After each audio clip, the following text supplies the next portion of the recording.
దొరసానమ్మ చేసే అకృత్యాల్లో భాగం ఏంటంటే, ఈ పెద్దమ్మ తల్లి గుడి ఏరియాలోనే మనం ఎక్కడైతే ఫైట్ చేసామో, ఎక్కడైతే మొన్నంతా పోరాటం చేసి మా గుడి మాకు కావాలి, మా స్థలం మాకు ఇవ్వండి అని అడిగినప్పుడు ఈవిడికి రిప్రజెంటేషన్ కూడా ఇవ్వడం జరిగింది, నగర మేయర్ కాబట్టి. కానీ ఆవిడ ఏం చేసిందంటే, మీరు నా ఇంటి గుమ్మం కూడా తొక్కొద్దు, నా ఇంటి గుమ్మాన్ని తొక్కడానికి కూడా సరిపోరు, ఎందుకంటే మీరు ఇక్కడ మీరు అనుకున్న విధంగా నేను చెప్పినట్టుగా మీరు ప్రవర్తిస్తేనే మీరు గుమ్మం ఎక్కాలి, లేకపోతే రావద్దు అని కూడా కొన్ని వార్నింగ్లు ఇచ్చారు. ఆవిడ పెద్దమ్మ తల్లి గుడికి సహాయం చేయదు, కానీ 1500 గజాలు మాత్రం 1993 నుంచి ఇక్కడ మేము రెసిడెంట్గా ఉన్నాం, ఇక్కడే ఉన్నాం కాబట్టి మీరు మాకు రెగ్యులరైజేషన్ చేయాలి. 2023లో రెగ్యులరైజ్ చేయించుకున్నారు. ఎలా చేశారండి ఆవిడకి రెగ్యులరైజ్? 1993 నుంచి ఉంటే చేసేస్తారా? ఈ పెద్దమ్మ తల్లి గుడి కూడా ఎన్నో ఒక 70-80 సంవత్సరాల నుంచి ఉంది కదా, ఎన్నో ఏళ్ల నుంచి ఉంది కదా. మరి అలాంటప్పుడు పెద్దమ్మ తల్లి గుడికి కూడా మీరు ఎందుకు ఇయ్యరు ప్లేసు అని మేము క్వశ్చన్ చేసినప్పుడు ఈ విషయం బయటకు వచ్చింది మాకు. అంటే ఆ గుడి గురించి మేము ప్రయత్నం చేస్తుంటేనే ఈ దొరసానమ్మ విషయాలన్నీ బయటకు వచ్చినప్పుడు 1500 గజాలు గవర్నమెంట్, బీఆర్ఎస్ గవర్నమెంట్ ఎలా రెగ్యులరైజ్ చేసింది 2023లో. ఈవిడేమైనా ఫ్రీడమ్ ఫైటరా? వీళ్ళ ఫాదర్ ఏమైనా ఫ్రీడమ్ ఫైటరా? వీళ్ళ తాతగారు ఏమైనా ఫ్రీడమ్ ఫైటరా? పోను ఒకవేళ తాతగారి సంగతి నాకు తెలియదు, పక్కన పెడదాం, ఆయన ఉండున్నారు ఉండకపోతే పక్కన పెడదాం, వీళ్ళిద్దరి సంగతి ఏంటండి? వీళ్ళకి ఎందుకు 1500 గజాలు ఎంతకి ఇచ్చారండి?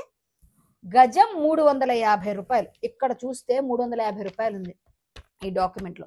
350 రూపాయలు చెప్పిన గజాన్ని పొందడానికి చాలా పేద స్థితిలో ఉన్న ఈ దొరసానికి మన గవర్నమెంట్ 2023లో కట్టబెట్టారు. అంటే 1996 నుంచి మేము ఇక్కడ రెసిడెంట్గా ఉన్నాం, ఈ ఏరియా అంతా మాదే అని ఆవిడ తెచ్చుకోవచ్చు, ఎందుకంటే నాదే రాజ్యం, నేనే మేయర్ అనుకుని ఆవిడకి ఇచ్చేస్తారా? అంటే అలాంటి వాళ్ళకైతే మీరు 350 చొప్పున ఇస్తారు. పెద్దమ్మ తల్లి గుడికి మాత్రం మేము మాట్లాడితే ఇప్పటిదాకా మాట్లాడరా? అదే ఏరియాలో ఉంటుంది కదా, మరి ఇది ఎందుకు స్వాధీనం చేసుకోవట్లేదు మీరు ప్రభుత్వం? మరి ఇప్పుడు మీరు ఎందుకు స్వాధీనం చేసుకోవట్లేదు? ఈ 1500 గజాలు ఎందుకు తీసుకోవట్లేదు? మీరు వెనక్కి తీసుకోండి. ఈ ఎఫ్ఐఆర్ ఆవిడ మీద అయింది కదా, ఇంకా చాలా చాలా విషయాలు చెప్తాను, ఇది ఒక్కటే కాదు, తర్వాత చెప్తాను. ఇంకా ఇప్పుడు ముందు ఇది చేయండి ఫస్ట్. ఈ ఎఫ్ఐఆర్ని చూసి ఈ ఎఫ్ఐఆర్ లో భాగంగా ఎన్నైతే ఉన్నాయి ఇవన్నీ కూడా ఎలిగేషన్స్, మీరు ఎందుకు ఆవిడ మీద యాక్షన్ తీసుకోవట్లేదు గవర్నమెంట్? అంటే మీరు పదవిలో ఉంటే ఏ పనైనా చేసినా చెల్లుతుంది, సామాన్యులకైతే మాత్రం మేము గుడి కోసం మేము ఫైట్ చేస్తుంటే మా మీద ముందు రోజే వచ్చి అరెస్ట్ చేసి మమ్మల్ని హౌస్ అరెస్టులు చేస్తారు, లేకపోతే మమ్మల్ని కొన్ని వందల మంది పోలీసులు మా కోసం కాపలా కాస్తారు. ఇన్ని జరుగుతూ ఉంటాయి.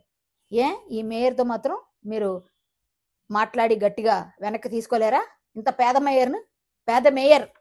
అంతేకాకుండా ఈ దొరసానమ్మ అనుచరులందరూ ఏం చేస్తారంటే, ఒక 10 మంది ఉంటారు.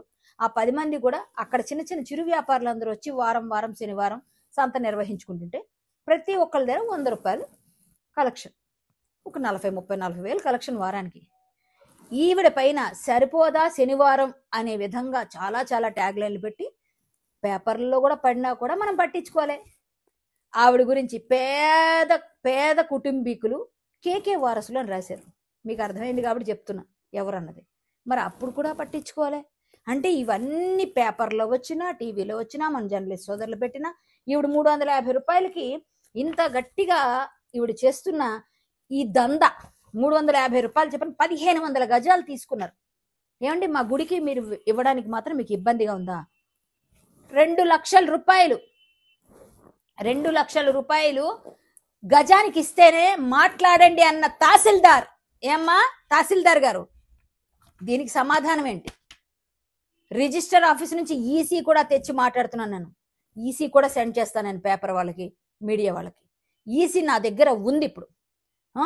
ఇంకా కావాలంటే రిజిస్టర్డ్ డాక్యుమెంట్స్ తీసుకుంటాను నేను.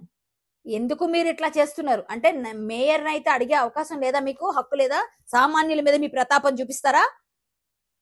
ఇమ్మీడియట్ గా యాక్షన్ కావాలి, లేకపోతే లీగల్ ఫైట్ చేస్తాను నేను లీగల్ గా కూడా ప్రొసీడింగ్స్ చేస్తా.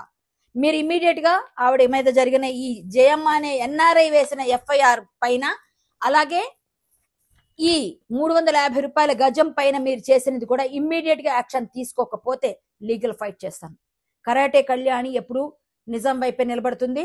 మీరు చేసింది నా దగ్గర విత్ ప్రూఫ్స్ ఉన్నాయి. ఈ ప్రూఫ్స్ మొన్ననే నేను పెద్దమ్మ తల్లి గుడి విషయంలో ఆ రోజే నేను బయట పెట్టాను. కాకపోతే మీరంతా కూడా ఆ వేడిలో ఉన్నారు కాబట్టి అది బయటికి రాలేదని మళ్ళీ ఈ రోజు ఇది తీసుకొచ్చిన. దయచేసి దీనిపైన దృష్టి సారించి ప్రభుత్వం రేవంత్ రెడ్డి గారు ఇమ్మీడియట్ గా యాక్షన్ తీసుకోవాల్సిందిగా కోరుతున్నాను. ఇదే ఎంఆర్ఓ 2 లక్షల రూపాయలు గజానికి అడిగిన, మా పెద్దమ్మ తల్లి గుడికి 2 లక్షల రూపాయలు గజం కావాలి అని అడిగిన తహసీల్దార్ ఇది స్వాధీనం చేసుకోవాలి, ఈ భూమిని 1500 గజాలని కూడా. ఇది నేను డిమాండ్ గా తెలియజేస్తూ ధన్యవాదాలు. మళ్ళీ వెంటనే వీడియోలో మొత్తం అంతా ఎక్కువ ఒకేసారి చెప్పకూడదు, మెల్లమెల్లగా ఆవిడ గురించి చాలా చాలా ఉన్నాయి. ఎక్కడెక్కడ కబ్జాలు ఉన్నాయో, ఎక్కడెక్కడ ఉన్నాయో అవన్నీ కూడా నేను మరొక వీడియోలో చెప్తానని తెలియజేసుకుంటూ జై శ్రీరామ్, భారత్ మాతాకి జై.